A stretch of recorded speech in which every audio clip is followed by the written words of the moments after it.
May tanong dito mga idol at ito ay tanong regarding naman sa jigging. Jigging setup master, wala po kasi akong alam paano ternuhan ng reel yung 2 to 4 PE na jigging rod. So tulad ng dati mga idol ay magbibigay tayo ng idea base sa ating experience dun sa kanyang katanungan.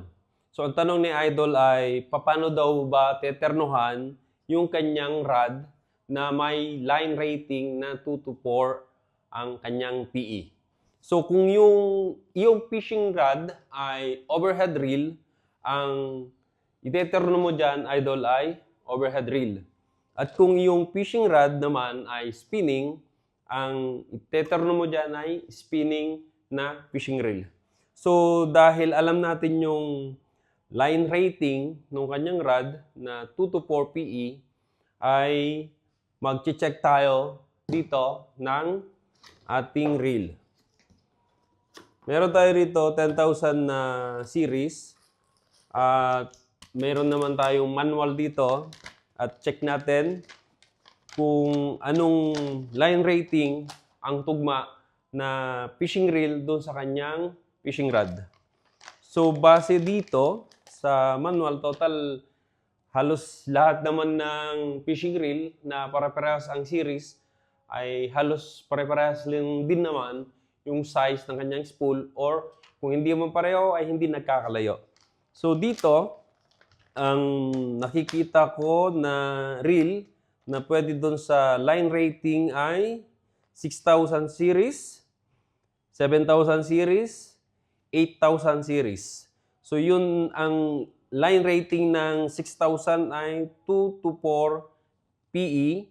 Ang 8,000 naman ay 3 to 5 PE. So kung 8,000 yung bibilhin mo, pasok pa rin yung rating na 2 to 4 dahil ang 8,000 series ay 3 to 5. So pwede mong lagyan yung fishing reel mo ng PE3 or PE4 doon sa 8,000 series. Kung 7,000, yan, pasok din siya, PE3 or PE4.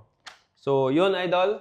At sana may naibigay akong counting idea about doon sa iyong tinatanong na ano daw ba yung pwedeng iterno na fishing reel. Pwede mo yun lagyan ng 6,000 series, pwede mong lagyan ng 7,000 series, pwede mong lagyan yan ng 8,000 series. At pwede rin ang 10,000 series, pero ang 10,000 series kasi nasa PE4.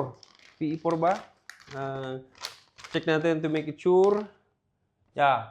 10,000, PE4 to PE6. So, pwede pa rin yung 10,000, lagyan mo ang PE4 ng pwedeng ilagay ay nasa 400 meters na. So, yun, idol. So, pwede mong lagyan ng 6,000, 7,000, 8,000, 10,000 na series yung iyong rod na may line rating na 2 to 4 PE. Yun lang, idol. Thank you so much and God bless.